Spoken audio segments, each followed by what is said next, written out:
everybody? It's Brent with BC Does, bringing you folks hopefully another watchable video. And we're going to talk about Auburn football today and the general college football season that's coming up. I know most of my regular viewers look to this channel for record content, vinyl record content, music content, and things like that. And we do that. And we just dropped a video a couple days ago, a good one. So go check that out on my channel if you haven't seen it already.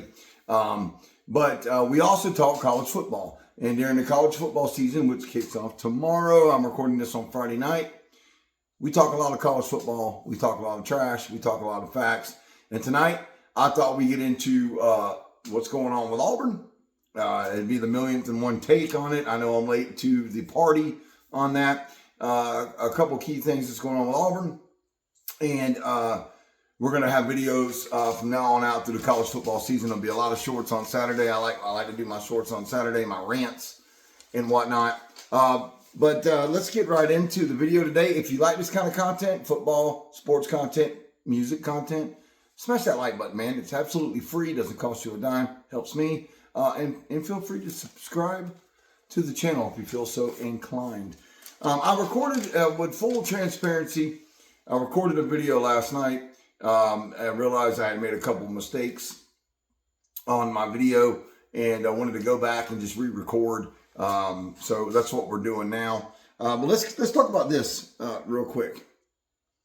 Yeah, everybody knows what this is, or any Auburn fans probably know what this is. But if you're a general fan, you don't know what this is. This is the 1983 SEC champ Auburn Tigers commemorative Coca-Cola bottle. And why I bring this up is because, hey, in case you're living under a rock, we just won a bunch of national championships. Yes, Auburn claimed a bunch of national championships from back in the day, and we're going to talk about that. In this particular year, Auburn went undefeated, beating, I think it was, Michigan in the Sugar Bowl, undefeated in the conference, with one loss to Texas.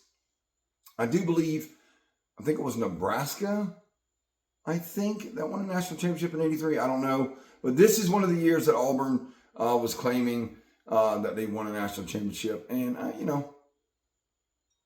I pushed back. I think Auburn finished number 2 in the AP votes that year. So, yeah, finished number 2. Didn't win, but whatever. Auburn's claiming it. We're not talking about this. This is hot sauce. I'm just kidding. I just wanted to throw that in there. But, Auburn claimed championships from 1910, 1913, 1914. Three good years there. What were you doing in 1910, 13, and 14? Let me know in the comments below. My point is, does it really matter? That's my point. 1957, which is legitimate. 1958, 1983, which there's an argument to be made there. 1993, I don't think so. Everybody knows that Auburn was on probation at that time, so I don't know why they think that they could claim a 1993 national championship when they were on probation.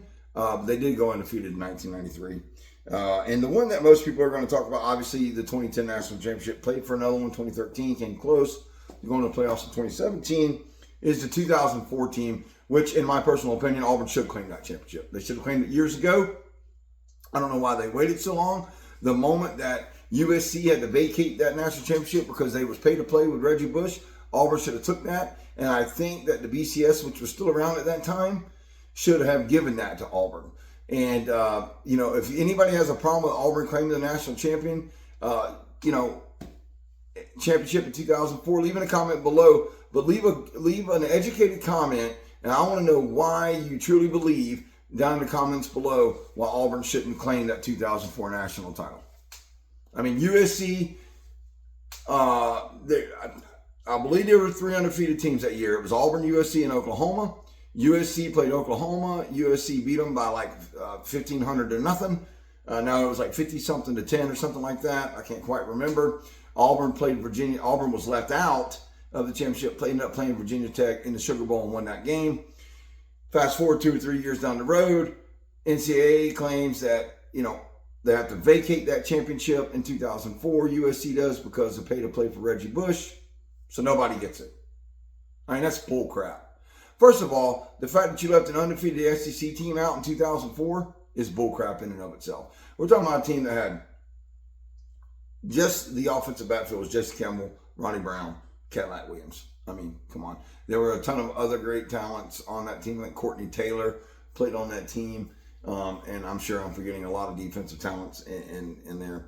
But yeah, do I have a problem as a whole with claiming like 8 extra ones? Yeah, I don't think you can, 19, 10, 13, 14, 58. I don't know. I'd have to go back. I don't know much about the 58 season. I wasn't born yet. The 1993, I'd say no. 83, but 2004, I'd say yeah.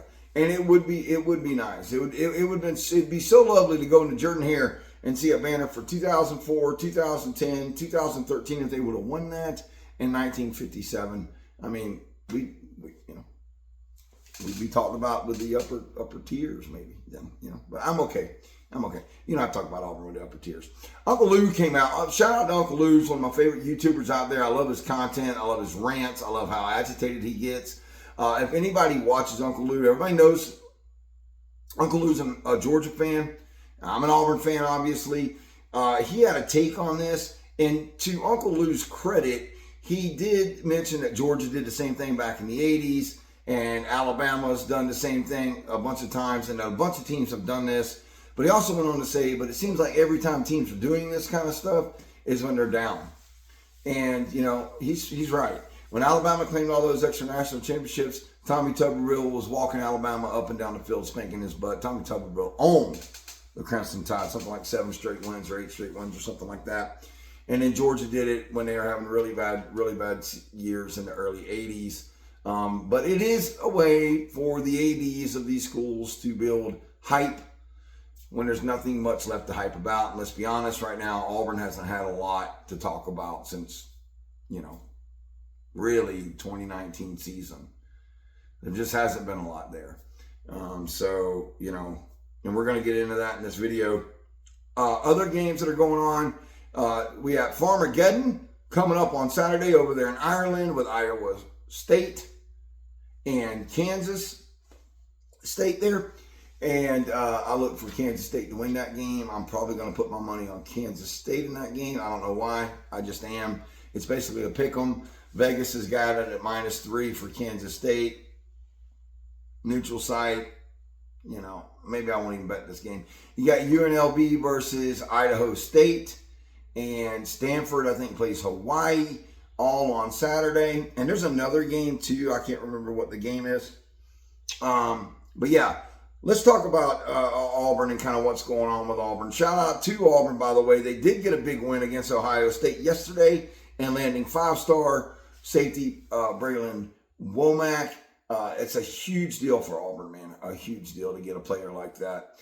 And I'd say that one of the biggest things about that is that who you went up against to beat. The defending national champs, a team that's got pockets as deep as the Grand Canyon. And this kid grew up an Ohio State fan, and you went in and you took him. You also took this player out from Lane Kiffin, who seems to never miss an opportunity to troll Auburn on Twitter. But yeah, we got this guy right out from Lane Kiffin's backyard, as well as that receiver, which I cannot remember his name to save my life, that we just got this 4-star, depending on where you look, 5-star receiver that they got out of Mississippi a couple weeks ago. Braylon Womack's a consensus 5-star anywhere you look. The number one safety in this, the number one person in his position, the safety position in the 2026 class. Also, for everything I hear from recruiting analysts and everything else, this kid's super smart. He's got everything from here up that you need. Plus, he's got the physical strength. He is listed at 5'11" and a half, so it's kind of short, but I don't think that's going to affect him whatsoever. I think he's a game changer, he's a team changer, and I think he's got a path to early playing time on an Auburn team that's got a room full of safety. So we're going to have to figure out where DJ Durkin's going to do with him, but there's no doubt that you don't play him. You don't play this guy, you lose this guy. So if Auburn can do what it's supposed to do and what it should be able to do and win some games this year, I think Braylon Womack stays in the class. Recruiting's hard these days. People are flipping all over the place. But big shot Auburn on and Braylon Womack. Everybody was ragging Auburn and Hugh Freeze for golfing. And I was a little nervous too. We had 2 top 10 classes. And then all of a sudden we're ranked like 75th 3 or 4 weeks ago, I'm recruiting for the 2026 class. I was like, what is going on? There was some talk about how they weren't sure how the NIL and the salary cap was going to go, and how they were able to, pay players and what that was all going to be. And they wanted some clarity at SEC Media Days on that from Greg Sankey, which I don't think, maybe he gave the head coaches some clarity behind the scenes, but publicly, mum was the word from Sankey on that. He didn't really say much about the new NIL. SEC also went to 9 games, conference games. It's going to be tough. I'm not crying about it, but 9 conference games in the SEC now, which is great because everybody's going to play everybody. So, every 4 years, every 4 years, every team in the SEC would have had home and away with every team in the SEC. So each team's going to lock in 3 teams that, like Auburn would lock in, Bama and Georgia, obviously rivalry, and one other, maybe Ole Miss or Mississippi State or something like that, to go back to the old SEC West, East and West vibe. And then they would alternate the final 6 teams on their schedule year after year, home and away, home and away, home and away, home and away, and that would alternate, which I think is great when you consider teams like Georgia's never been at Kyle Field since Texas A&M's been in the league. Never played a game there, which is insane to think about, something like that. But anyway, I digress. Let's talk about Auburn. Let's talk about their season, what I think their ceiling is, what I think their floor is, and where I think they'll actually be. So to go through the schedule, Auburn opens up the season against Baylor, then they play Ball State, South Alabama. Then they're at Oklahoma, at Texas A&M. They get Georgia at home, Missouri at home, back-to-back. Then they go on the road to Arkansas, Kentucky at home, on the road. So they're on the road at home, on the road. They're on the road at Vandy. Then they get a cupcake with Mercer, and then we of course get Alabama at home. Everybody knows that in odd years, Auburn plays Georgia and Alabama in Jordan-Hare. Even they play on the road at Stanford Stadium. Stanford and Bryant-Denny. So the odd number years have been pretty good to Auburn. Not of late, but historically, they've been pretty good to Auburn, and I don't think this is going to be any different. So I'm going to go through game by game and talk about where I think what Auburn's going to win, what Auburn's going to lose, best case scenario, worst case scenario. At Baylor, I think Auburn wins that game. I think it's a must win for the program. I think Hugh Freeze has got to get it done. I think he wills his team and his veterans on his team will this victory. I think it's going to be tight. I don't think it's going to be close at all, but I think Auburn wins that game, and then they rattle off 2 straight against Ball State and South Alabama. Then they go to Oklahoma. I think they lose that game. Then they go to Texas A&M. I think they lose that game. So we got Auburn at 3-2. So we got a win at Baylor, feeling good. Ball State, feeling good. Let Jackson Arnold, kind of see what he can do there against 2 weaker opponents. I think he plays a great game in Oklahoma, but I think Oklahoma's just too much. It's a great game, though. The return of the prodigal son and Jackson Arnold to Oklahoma, where we all know it didn't work out. And then Texas A&M, I think it's just a revenge game. Mike Elko, I think it's just for what happened to them last year at Jordan-Hare. I think that I don't know. Then we got Georgia home. I think Auburn gets that win. I think it's been too long. Historically, there's been some streaks in the South Oldest rivalry, but none this long. And, I know Georgia's riding high, going back to the Uncle Lou thing, Uncle Lou made a comment in that Claiming the Champions video about how Auburn's the ultimate little brother, big brother team, how Alabama and Georgia are just Auburn's big brothers and always have been. And I just, I love Uncle Lou, but I don't agree with that take at all. Nationally it may look that way, but, internally from the fan base, I don't think an Auburn fan feels that way at all.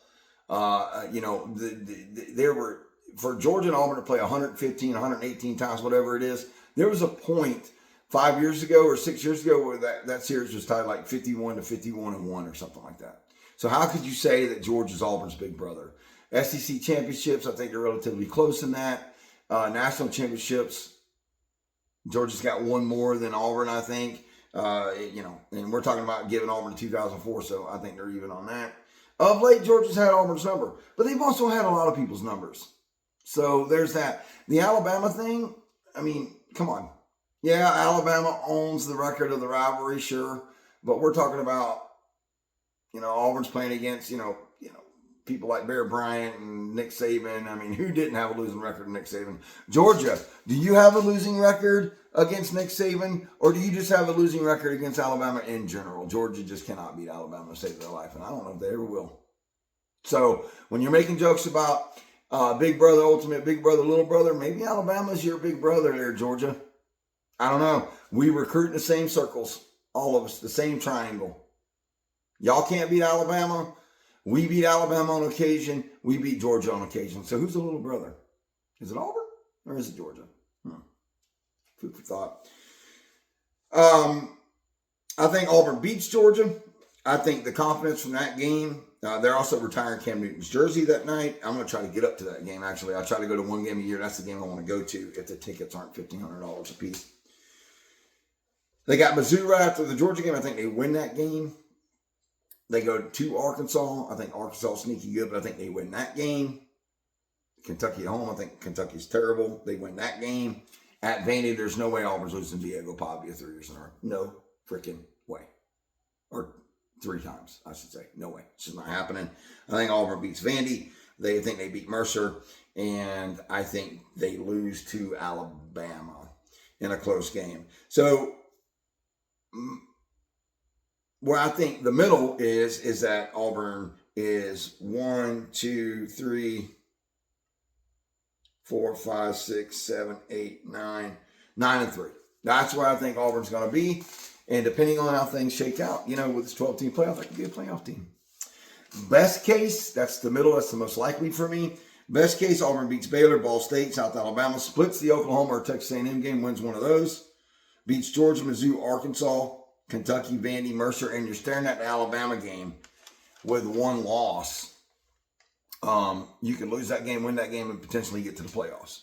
So I think that's best case.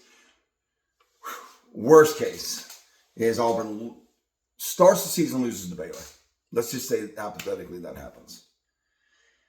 I don't think that you'll lose to Ball State and South Alabama, but I do think, if that's the case, I think you do lose to Oklahoma, you do lose to Texas, you do lose to Georgia. I think you win at Missouri, you win at Arkansas, you win at Kentucky, you win at Vandy, you win at Mercer, and you lose to Alabama. So that would give Auburn 1, 2, 3, 4, 5 losses, 7-5, and that's just not going to cut it. It's just not going to cut it.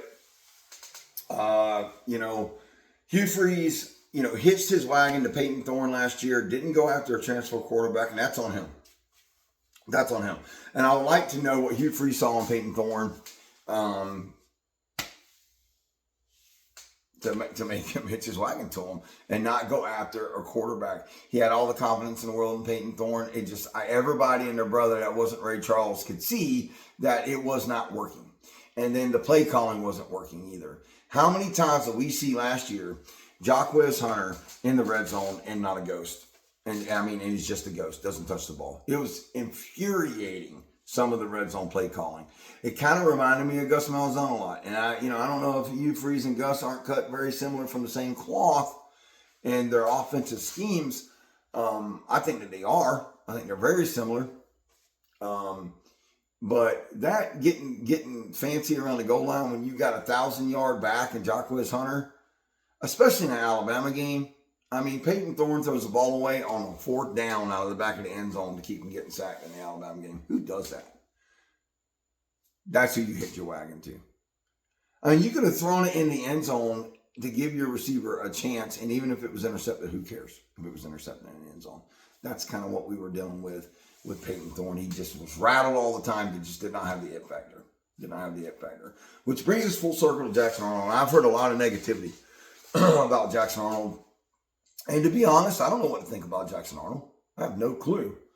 And if any Auburn person sits here and says that they know Jackson Arnold's going to be electric right out the gate, then they're lying to you. They don't know either. All they know is Jackson Arnold was a highly touted recruit, Gatorade, player of the year. Everybody wanted him coming out of high school. He ends up going to Oklahoma. Plays behind a horrible offense. This is what we know. Plays behind a horrible offensive line and a receiving core that was decimated all year long. Get snatched. Whatever, that kid comes in who was playing at Oklahoma when they beat Auburn, or should I say when Peyton Thorne beat Auburn against Oklahoma by throwing that stupid, ridiculous pick six right into a wide open freaking, I digress. So, did Peyton Thorne get a bad situation did Jackson Arnold play in a bad situation last year? Or was Jackson Arnold just bad? And I would say that it's probably somewhere in the middle, which means to me that 9-3 is very likely. And what I mean by that is if Jackson Arnold is above average, okay, and he comes to Auburn with the weapons that he has, the Perry Thompsons, the Cam Coleman's, the Malcolm Simmons, the Eric Singletons, the Kendrick Falks, the Jamari Austins, the Connor Lews, and all this Ken Lee, and all this talent that Auburn's got around him. Hugh Freeze, to his credit, has brought in there. Lord knows the cupboards were bare there when Hugh Freeze got there. And to Hugh Freeze's credit, he said it would take 3 recruiting cycles. That's what he said. Okay, we'll see. Let's go. All Jackson Arnold's got to do is be better. This much better than Peyton Thorne. This much better in his first year at Auburn. That's all he's got to do. And you win 9 games. That's it. That's all he's got to do. And people are like, oh, no, you're crazy. No, I'm not crazy. Let me explain. Peyton Thorne had 5 interceptions against Cal. That's why we lost that game against Cal, plain and simple.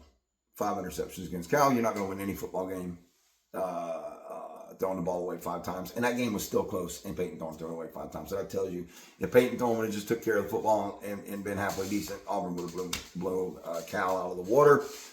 Oklahoma picked 6 at the end of the game. Auburn had that game in the bag the whole game. Peyton Thorne found a new and improved way to lose that game. Should have won that one. Should have, could have, would have. Vandy, Auburn was all up and down the field in between the 20s. Could not get it in the end zone. Could not hit a field goal. Missouri had that game won the whole time. Could not hit a field goal. And Arkansas, 5 turnovers in that game. So you clean up the turnovers. You get McPherson back, from what I understand, kicking. Not McPherson. I'm sorry.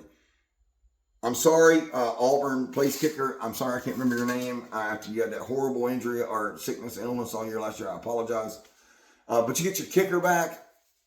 So the special teams should be way better than it was last year. I think a lot of people forget how bad special teams were last year. It was probably the worst I've ever seen in the history of Auburn football in my lifetime. The worst. And that's on Hugh Freeze as well. So, I'll say this. If Auburn doesn't do it, if Auburn goes 7-5, 6-6 or something like that, then it's solely on Hugh Freeze, 100%. You can turn around and look at Hugh Freeze and say, well, do you